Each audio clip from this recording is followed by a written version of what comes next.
नमस्ते।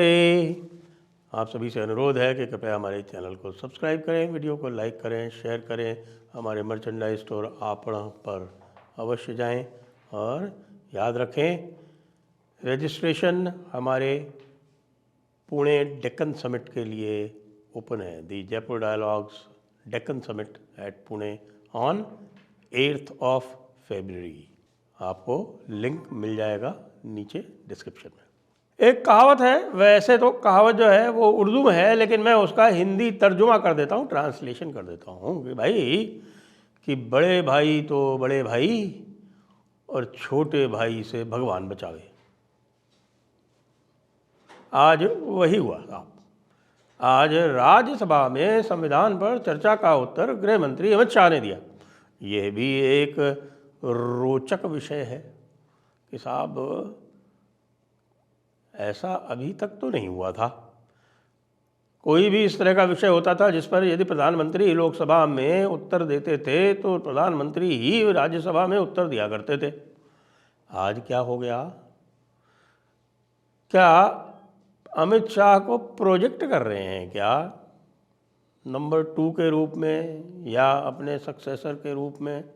प्रधानमंत्री जी, भाई ध्यान रखा जाना चाहिए ऐसी बातों का।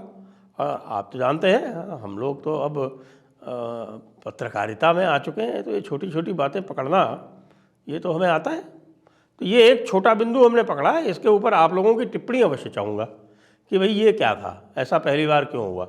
मुझे तो नहीं याद पड़ता कि प्रधानमंत्री जी ने किसी चर्चा का उत्तर यदि लोकसभा में दिया हो तो उस चर्चा का उत्तर राज्यसभा में स्वयं देने के बजाय किसी और को उसके लिए नियुक्त कर दिया हो।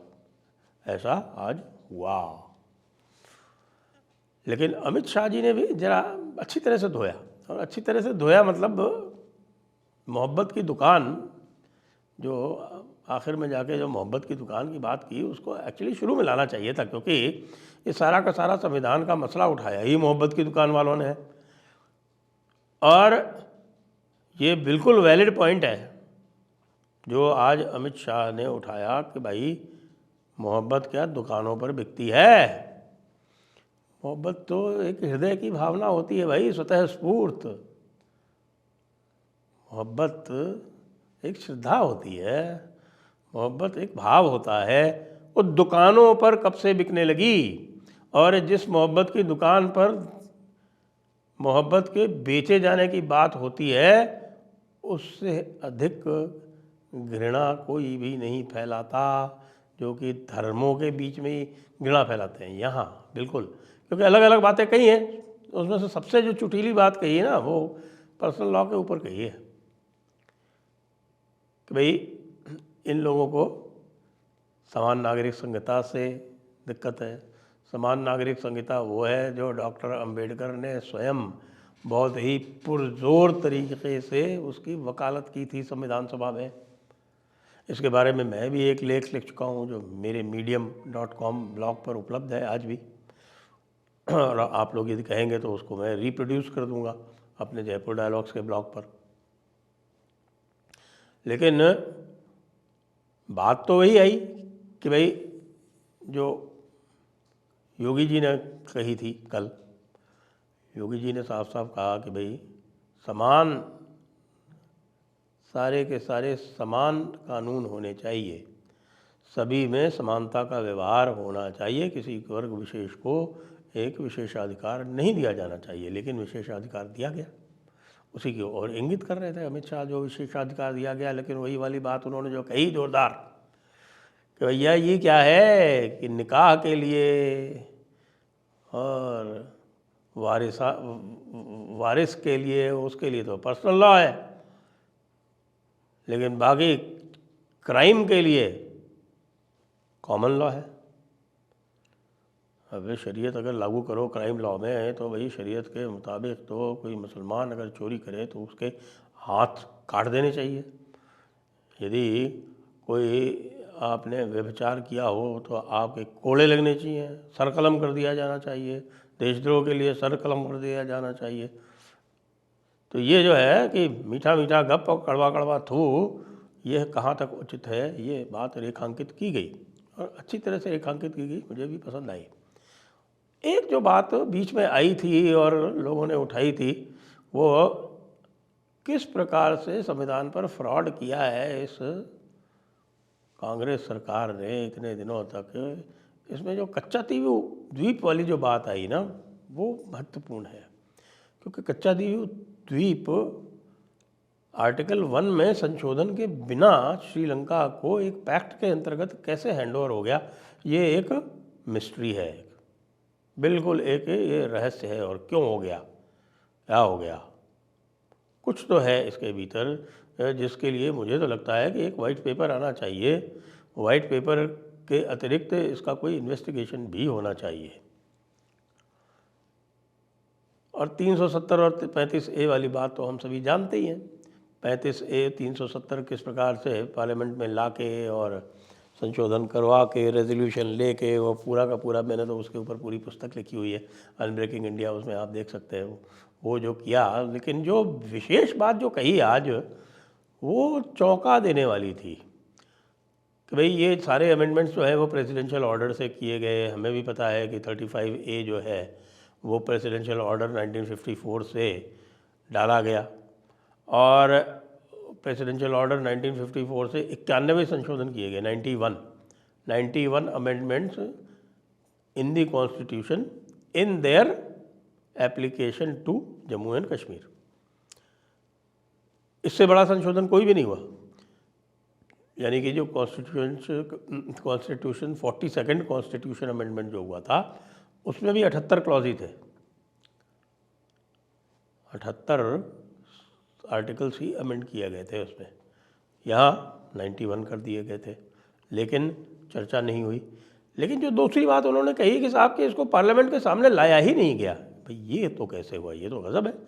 मुझे याद पड़ता है कि जिस समय 370 के अमेंडमेंट की बात चल रही थी, उसमें इस प्रकार की बात भी आई थी कि भाई ये जो ओरिजिनल अमेंडमेंट था उसकी कॉपी नहीं मिली, और बड़ी मुश्किल से कहीं कॉपी मिली जाके, जो ओरिजिनल जो उसकी कॉपी थी अमेंडमेंट की। तो ये बता रहे हैं कि पार्लियामेंट में कॉपी नहीं मिली। पार्लियामेंट में कॉपी कैसे नहीं मिली, क्योंकि इस प्रकार का कोई भी संशोधन यदि प्रेसिडेंशियल ऑर्डर से हुआ भी है तो वो पार्लियामेंट के सामने ले तो किया ही जाएगा ना। जैसे रूल मेकिंग पावर जो है वो डेलीगेटेड होती है, रूल मेकिंग पावर जो सरकार को डेलीगेटेड होती है, वो रूल्स बनते हैं, वो रूल पार्लियामेंट के सामने ले किए जाते हैं, और उस पर कोई भी मत विभाजन मांग सकता है। तो ये पार्लियामेंट के सामने बताने के लिए ही नहीं किया गया।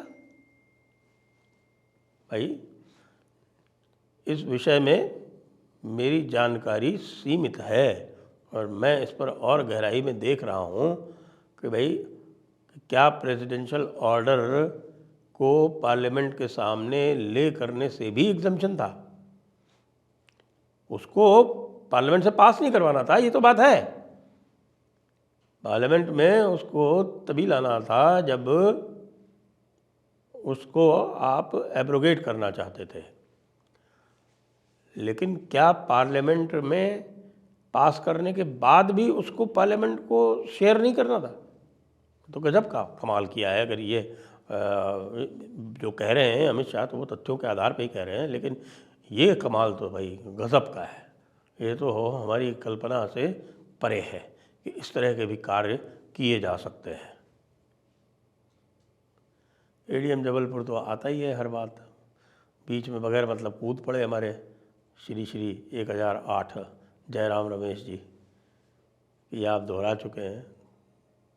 तो उसके बाद झाड़ अच्छी पिलाई, अमित शाह झाड़ वाड़ अच्छी पिला लेते हैं, और मुझे लगता है कि अब धीरे धीरे वे कुशल वक्ता बनते जा रहे हैं। बिना नोट्स के बोलते हैं, वो मैंने देखा है। नोट्स तो हाथ में रखते हैं, लेकिन नोट्स में देख देख के नहीं बोलते। नोट्स को रेफ़र अवश्य करते हैं, लेकिन नोट्स को लगातार देख देख के नहीं बोलते हैं। ये भी एक अच्छी बात है। और जो मैटर जो उन्होंने रेफ़र किए, तो वो भी मैं आपके सामने ले आता हूँ। आप ये देखें कि एक जो बात रिजर्वेशन के बारे में कही, वो भी बहुत महत्वपूर्ण है। जो रिजर्वेशन की बात कर रहे हैं, बार बार डॉक्टर अंबेडकर की बात करते हैं और 50% रिजर्वेशन बढ़ाने की बात करते हैं। उसके बारे में अमित शाह ने अपनी सरकार की नीति स्पष्ट कर दी। और ये कहा कि ये जो 50% से ऊपर रिजर्वेशन बढ़ाने की बात होती है, ये केवल मुसलमानों को उसकी परिधि में लाने के लिए होती है। ये बात बिल्कुल पक्की है। और यही बात राजनाथ सिंह जी ने भी कही थी, लोकसभा में कही थी राजनाथ सिंह जी ने। राजनाथ सिंह जी ने लोकसभा में ये पूछा था ना, बताइए आपका इतनी सारी जो है हज़ारों जातियां हैं, इस हज़ारों जातियों में किसका कितना परसेंटेज होना चाहिए, इसका पहले एक खाका तो लेकर आइए। जब तक कोई खाका नहीं होगा तब तक बात क्या होगी। ये एक महत्वपूर्ण बिंदु है। तो ये ओवरऑल कहें कि भाई जो बात आरंभ की थी राजनाथ सिंह जी ने और जिस पे जम के धुलाई की थी, जम के धुलाई की थी मोदी जी ने, उसमें अगर कोई थोड़ी बहुत कमी रह गई थी तो भाई अमित शाह जी ने पूरी करके और पूरे ही विपक्ष को निरुत्तर कर दिया। वैसे भी पूरा विपक्ष जो है अब एक स्वर में नहीं बोल रहा है। बात तो ईवीएम की भी आई थी ना, अमित शाह ने भी वही ईवीएम वाली बात उठाई थी कि भैया 24 बार 24 टाइम्स 24 बार जो है वो सुप्रीम कोर्ट ईवीएम को सही ठहरा चुका है, लेकिन दिल है कि मानता ही नहीं। मत माने दिल। अब इस मोहब्बत की दुकान में जो झूठी मोहब्बत बिक रही है उसको ख़रीदने वाले कितने बचे हैं, ये देखने वाली बात है। जय हिंद, जय भारत, वंदे मातरम।